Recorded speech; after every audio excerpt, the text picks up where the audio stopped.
Assalamualaikum warahmatullahi wabarakatuh. Salam sejahtera untuk kita semua. Izin memperkenalkan diri, kami dari kelompok 3, kelas Fisika Dasar 2A, akan memaparkan terkait hasil research based learning terkait pendulum elektromagnetik.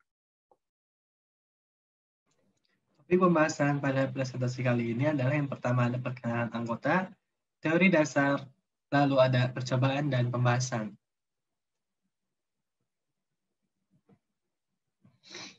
Berikut adalah anggota kelompok 3 RBL kami.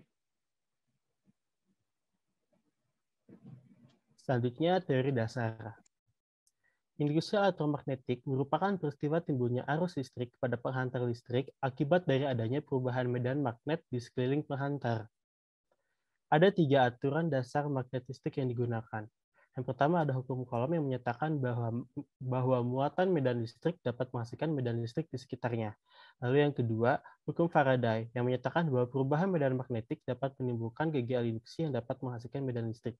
Dan yang ketiga ada hukum Ampere dan hukum Biot-Savart yang menyatakan bahwa arus listrik atau muatan yang mengalir dapat menghasilkan medan magnet di sekitarnya. Dan berdasarkan ketiga aturan tersebut, Maxwell mengemukakan sebuah hipotesis sebagai berikut, yakni karena perubahan medan magnet dapat menimbulkan medan listrik, maka perubahan medan listrik pun akan dapat menimbulkan perubahan medan magnet. Dan berikut adalah persamaan Maxwell yang terkenal itu. Dalam percobaan ini juga berlaku hukum induksi Faraday dan medan magnet solenoida sebagai berikut. Dan untuk perhitungannya, dalam percobaan ini kami menggunakan rumus periode pendulum dalam gerak osilasi sederhana dan rumus periode pendulum pada sudut simpangan besar yang menggunakan ekspansi daerah Taylor untuk koreksinya. Berikut adalah gambar desain alat kelompok kami. Alat dan bahan yang dibutuhkan yang pertama ada 1 buah gunting, 1 buah solder, 5 buah magnet, 2 buah sedotan, 1 buah palu, 1 set baterai dan dudukannya, 1 gulungan kawat tembaga, 1 buah busur, 1 buah stopwatch, 1 set kerangka dudukan, 1 gulungan kawat timah, 2 meter kabel, 2 set jintan buaya, 1 buah saklar, 1 buah selotip, dan 1 buah kertas amplas, dengan total harga Rp117.000. Baiklah, berikutnya mengenai cara kerja dari alat yang kami buat. Prinsip kerja dari alat ini adalah untuk menentukan pengaruh variabel listrik dan magnet terhadap karakteristik pendulum. Magnet nantinya akan dipasang pada pendulum, sedangkan kumparan kawat tembaga akan diletakkan tepat di bawah gantungan magnet yang sudah dihubungkan dengan rangkaian listrik sederhana, di mana rangkaian listrik nantinya akan menimbulkan gaya magnet yang mengakibatkan pendulum mengalami gerak osilasi. Untuk menentukan pengaruh dari variabel listrik dan magnet terhadap karakteristik pendulum tersebut dilakukan dengan memvariasikan jumlah magnet serta jumlah lilitan pada solenoida. Nantinya akan diperoleh data berupa besar sudut simpangan, periode, frekuensi, serta amplitudo yang kemudian akan diolah serta dianalisis sehingga dapat ditarik suatu kesimpulan.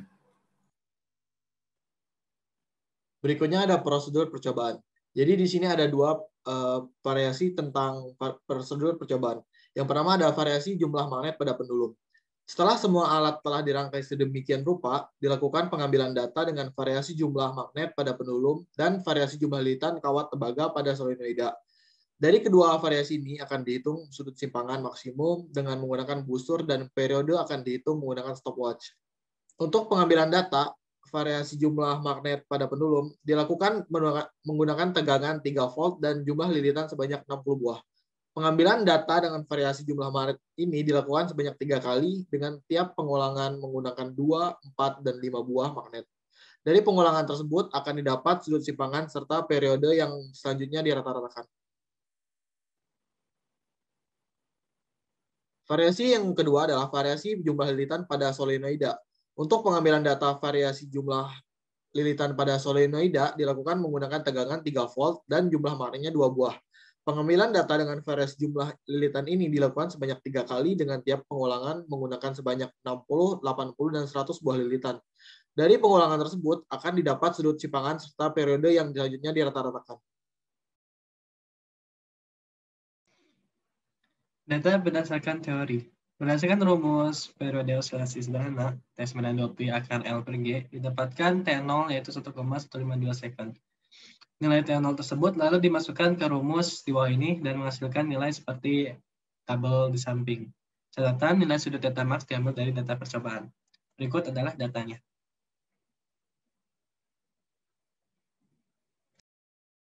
Berikut adalah data berdasarkan hasil percobaan dengan variasi jumlah magnet pada pendulum. Kemudian kami membuat grafik regresi linear. Yang pertama, grafik pengaruh jumlah magnet terhadap simpangan maksimum. Grafiknya menunjukkan bahwa grafik tersebut berbanding lurus.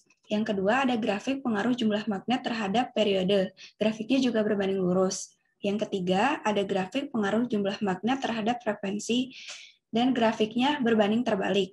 Yang terakhir, ada grafik pengaruh jumlah magnet terhadap amplitudo dan grafiknya berbanding lurus. Selanjutnya, analisis pada variasi jumlah magnet pada pendulum yang telah kami coba. Secara teori, variasi jumlah magnet yang digunakan di pendulum elektromagnetik berbanding lurus dengan besar medan magnet yang dihasilkannya. Pada percobaan pertama, yaitu variasi jumlah magnet dengan variasi 2, 4, dan 5 magnet. Dari data yang diperoleh tersebut, pada data tabel dapat disimpulkan bahwa sudut simpangan, amplitudo, dan periode berbanding lurus dengan jumlah magnet, sedangkan frekuensi nilainya berbanding terbalik dengan jumlah magnet. Berdasarkan percobaan ini, dapat disimpulkan bahwa semakin banyak magnet yang digunakan dalam percobaan, maka akan semakin besar pula waktu yang diperlukan. Dengan demikian, ketika nilai theta semakin besar, maka frekuensi dan periodenya pun akan semakin besar juga.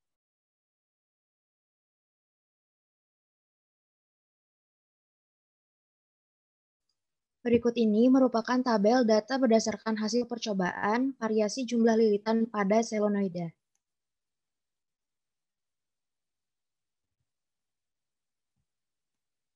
Kami juga menyajikan visualisasi data berdasarkan grafik regresi. Yang pertama, grafik pengaruh jumlah lilitan terhadap simpangan maksimum dengan hubungan berbanding lurus. Yang kedua, ada grafik pengaruh jumlah lilitan terhadap periode dengan perbandingan berbanding lurus juga. Lalu ada grafik pengaruh jumlah lilitan terhadap frekuensi dengan berbanding terbalik. Lalu ada grafik pengaruh jumlah lilitan terhadap amplitudo, yaitu berbanding lurus. Selanjutnya ada analisis mengenai variasi jumlah lilitan pada solenoida dan pengaruhnya terhadap besaran-besaran tadi. Secara teoritis, semakin banyak jumlah lilitan pada solenoida, semakin besar pula medan magnet yang dihasilkannya, sesuai dengan persamaan D sama dengan mu0 dikali I dikali N, yang mana N adalah jumlah lilitan persatuan panjang. Dalam percobaan ini, dengan variasi lilitan jumlah 60, 80, dan 100, diperoleh data bahwa semakin banyak jumlah lilitan, maka akan semakin besar medan magnet yang dihasilkan. Sehingga sudut simpangan, amplitudo, dan periode juga akan semakin besar. Ketika periode membesar, maka nilai frekuensi akan semakin kecil, karena besarnya berbanding terbalik dengan periode.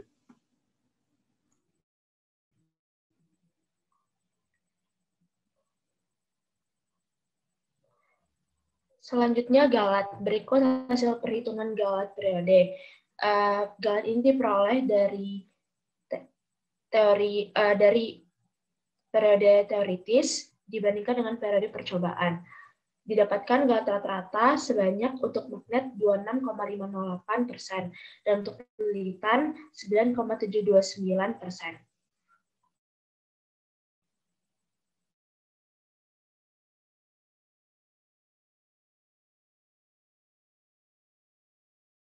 Mengapa bisa terdapat galat?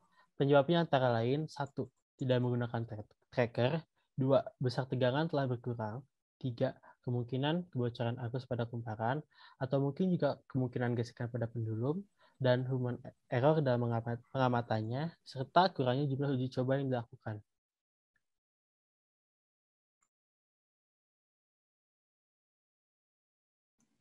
Setelah melakukan percobaan-percobaan tadi, bisa ditarik kesimpulan bahwa pengaruh jumlah magnet pada pendulum dan jumlah lilitan pada solenoida berbanding lurus dengan sudut simpangan, periode, dan amplitudo, namun berbanding terbalik dengan frekuensinya.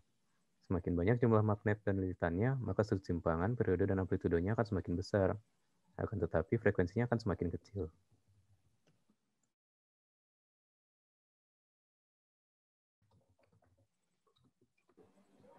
Baiklah, demikian presentasi dari kami kelompok 3 terkait research-based learning tentang analisis pengaruh jumlah magnet serta jumlah lilitan terhadap karakteristik pendulum elektromagnetik.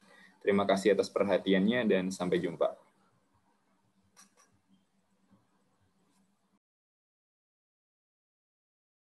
Berikut adalah alat dan bahan yang kami gunakan. Pertama, ada solder. Yang kedua, magnet neodymium. Yang ketiga, ada sedotan yang digabungkan menjadikan satu dengan total panjang 33 cm. Lalu terdapat palu, baterai beserta dudukannya, kawat tembaga, gunting, pusat derajat, timah, kabel bersama jepit buaya dan saklar. Yang selanjutnya ada amplas, dan kami juga membuat kerangka untuk pendulumnya terbuat dari kayu dan paku yang berbentuk tanda tanya. Selanjutnya akan dijelaskan tentang rancangan alat untuk pendulum elektromagnetik kelompok kami. Pertama, terdiri dari rangkaian kayu untuk menahan seluruh rangkaiannya. Selanjutnya adalah rangkaian listriknya, terdiri dari rangkaian seri atas kumparan, saklar, dan 2 baterai. Untuk kumparannya sendiri ada 3 variasi, yaitu 100 lilitan, 80 lilitan, dan 60 lilitan. Untuk di sininya ada sebuah pengait berbentuk tatanya untuk menahan busur. Busurnya sendiri digunakan untuk menghitung sudut simpangan yang dihasilkan. Lalu di sininya ada 2 buah sedotan yang disatukan, dan di bawahnya ada 4 keping magnet. Kemudian keping magnet ini akan bergerak karena pengaruh dari medan magnet yang dihasilkan dari kumparan.